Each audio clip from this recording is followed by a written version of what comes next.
Okay, so before I begin, I just want to clear up a couple of things from my Naruto chapter review.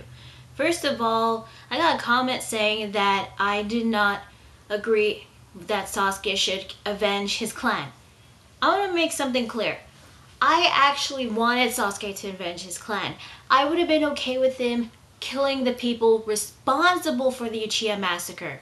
The problem is that once he learned about the truth, he decides to destroy Konoha. Not only killing the people responsible, but killing thousands of innocent lives who are completely unaware about the truth. And I hated that. I am glad that Sasuke finally come to his senses, but it took him so damn long to realize it. I mean, he could have just, took some time to think it over when he was with Obito and figured just kill the people responsible, but leave the rest of the village alone.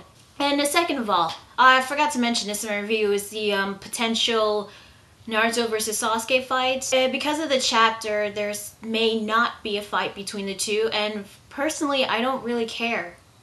We had like 2 total teases of that fight, and we already had like a fight between Naruto and Sasuke, which was already good as it is. But seeing those 2 fight to the death, it may not likely happen, and I just don't care anymore. Because what is the point if we're never going to see those 2 fight like that?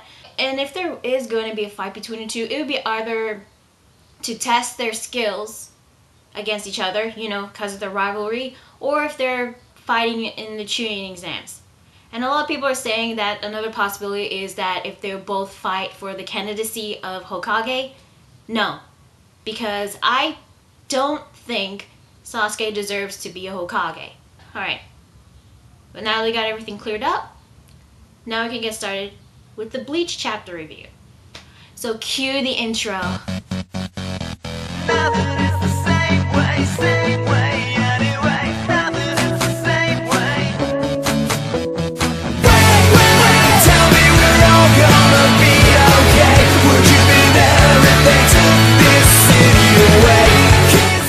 Hey guys, Spylo27 here, bringing you Bleach chapter 534, Everything But the Rain, op.7, Whole of Reproach. Since there's no Naruto chapter this week, all we got left is Bleach and One Piece.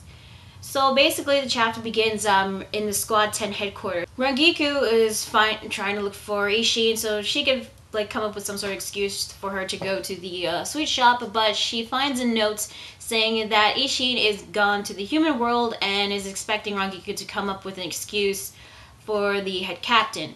Rangiku has like a total fit and complains about him, and then you hear Toshiro saying, "Pot calling kettle black." So then we cut back to the Ishida residence. Masaki has come back from school and Ryuuken was about to welcome her, but he's interrupted by his mother. Ryuken's mother has learned that Masaki went off on her own and fought against the Hollow to help save a Shinigami.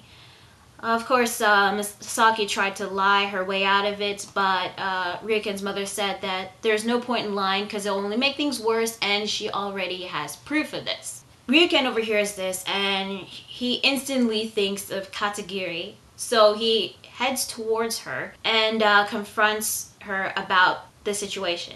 Meanwhile, with Masaki and Ryuken's mother, her mother was actually scolding her and really disappointed in her for helping a Shinigami and for breaking the Quincy Code. Now back with Katagiri and Ryuken. Ryuken asked Katagiri why she told his mother about what happened, even though he specifically said that there was no problems. But according to Katagiri, the reason why she did it was because of the wound that Masaki was afflicted upon by Whitey. She said that if Masaki's injury wasn't treated right away by the hands of a Quincy, then the bloodline of the Ishida household could be tainted. Usually I would actually find this as a dumb reason, since, you get bitten by a Hollow, that doesn't mean you'd be infected. I mean, it's not like Hollows are zombies, but from the previous chapter and what is to come later on, she actually was right to tell her. Now, Ryuken actually thought that reason to tell his mother was stupid, but Katagiri replies saying that he even specifically said that the marriage between him and Masaki, even though, they're cousins, which is still kind of weird, is simply for the sake of the Quincy's future. Which he did say this, and considering like his reaction, and we see how much he really cares about Masaki, I think this is one of the reasons why he started to dislike being a Quincy. There is also a rumor that Katagiri may be Urier's mother, and a lot of people are saying that she's doing this because she's jealous. I doubt that she would do this, but I can see why she would tell Ryuuken's mother about Misaki, especially considering what happens later on in the chapter. I can understand that. Now, Ryuuken was actually coming to Misaki's defense, but she trips and falls down. Ryuuken runs to Misaki, and we see that she has a hole right on her collarbone, like right here, forming on her body. Because of the bite that Whitey gave to Masaki, she is starting to get a hollow hole, and she may or may not turn into a hollow. It's also because in the previous chapter, I think it was either Tosen or Aizen saying that that Whitey's intentions was to turn Shinigami into hollows.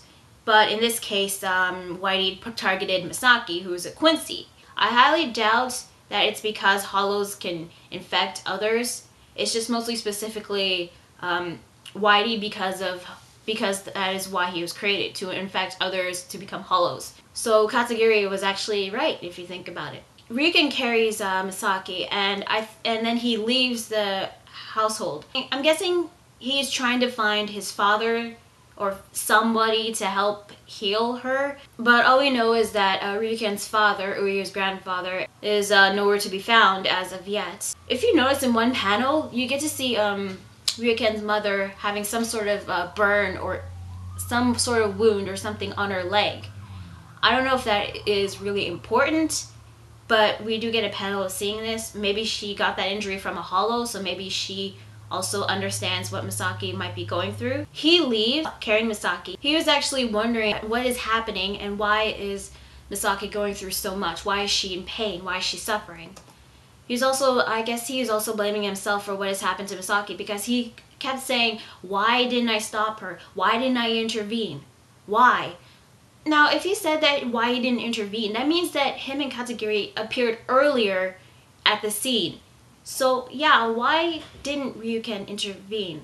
Now all of a sudden, there's this hollow that came out of nowhere and is about to like eat Ryuuken and Masaki, but the hollow gets cut in half thanks to Ishii. And then he notices Masaki, and he was about to see if she is okay, but Ryuuken is pissed off at him. He's like, don't touch her, and basically Ryuuken is blaming Ishii because of what happened to her, saying that she was in this state because she wanted to protect Ishii. You know, seeing Ryuuken being pissed off at Ishii and actually caring for her well-being, it shows how Ryuuken really cares for his cousin. It's so weird that they're engaged though. Now Ishii realized that the hollow hole might be because of the wound she was afflicted upon. Ryuuken states the obvious, and because he was pissed off, it looked like that he was gonna fight Ishin, but they're like interrupted by none other than Urahara. Urahara appears, tells the boys that there is a way to save Masaki, and that is where the chapter ends. So this chapter, I will admit this was an okay chapter. And honestly, there seems to be a lot more going on in this chapter than in last week's, because last week's basically Masaki and Ishin both thinking about each other, and Masaki just meeting Urahara all of a sudden, and that's basically it. This chapter actually there's something important really going on. The hollow hole that Masaki got most likely was from Whitey. Also because, you know, Tosen said that this hollow was intended to target Shinigami to infect them into becoming hollows. And so I guess Masaki is slowly turning into a hollow, which would be kind of weird seeing what Quincy Hollow would look like.